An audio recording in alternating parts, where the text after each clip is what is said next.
Listen to this sentence. I have much money and I have many friends.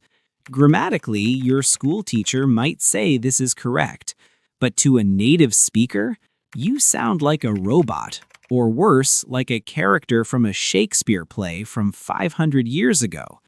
In the real world, the difference between much, many, and a lot of is not just about counting.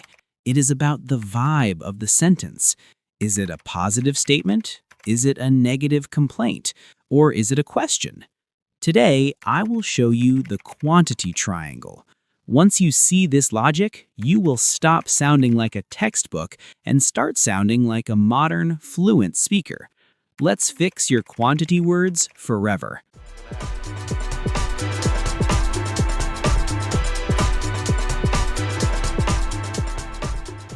Most students are trained to be grammar calculators.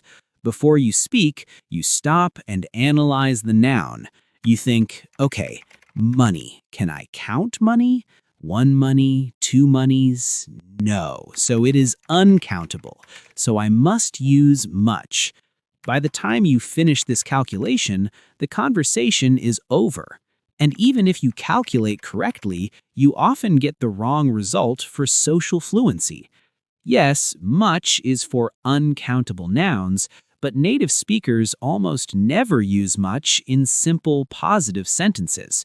If you say, I have much patience, you sound like a strict Victorian teacher, not a friend. The myth is that quantity words depend only on the noun following them. That is false. The truth is that they depend on the sentence structure. Is it a plus, positive, a negative, minus, or a question? We need to switch your brain from counting mode to polarity mode. Forget the lists of uncountable nouns for a moment.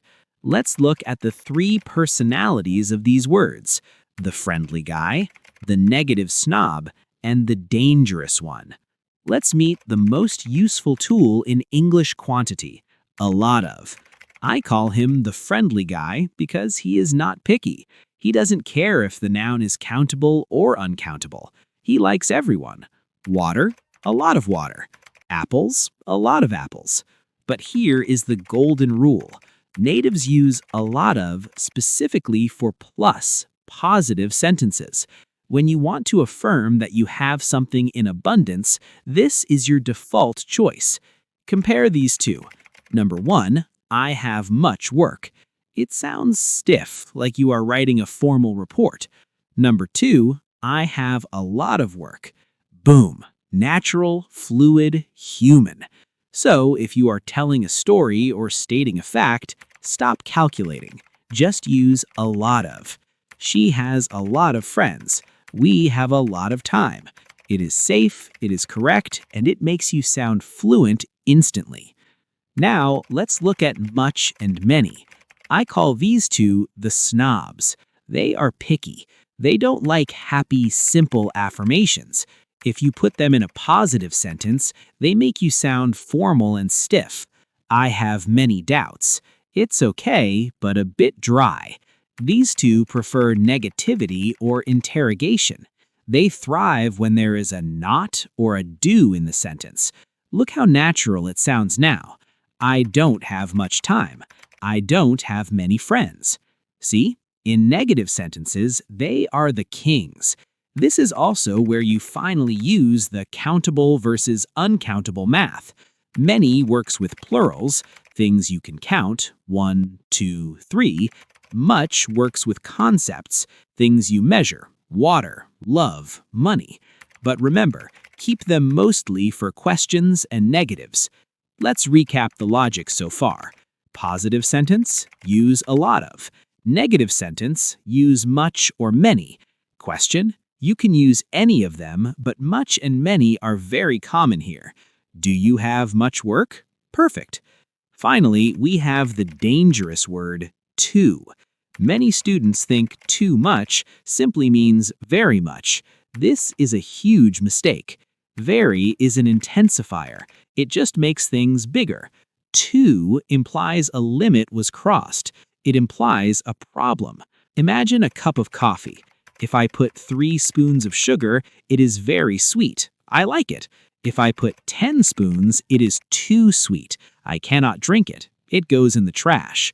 Too always means more than I wanted or more than necessary. Be careful with compliments. If you say to a girl, "You are too tall," you are saying she is freakishly tall, like she doesn't fit in the door. It's rude. Say, "You are very tall," or "You are so tall." Never use too unless you want to complain. So, too much money is not always good. It implies the money is causing problems. Too many friends implies you are overwhelmed. Use too only when you want to signal an excess. For everything else, stick to very or a lot of. So here's your final cheat sheet to stop sounding robotic. Number 1, are you just sharing information? Use a lot of. Number 2, are you complaining or asking? Use much or many. Number 3, is it a disaster? Use too. Simple as that. Don't let grammar books freeze your brain. Native speakers value flow over mathematical precision. If you accidentally say, "I have a lot of doubts," instead of many, it's fine. But if you say, "I have much happiness," people will think you are a time traveler from 1850. If this logical approach helped you unlock your English, hit the like button so YouTube understands you prefer logic over memorization, and subscribe to English Zen for more specific hacks like this.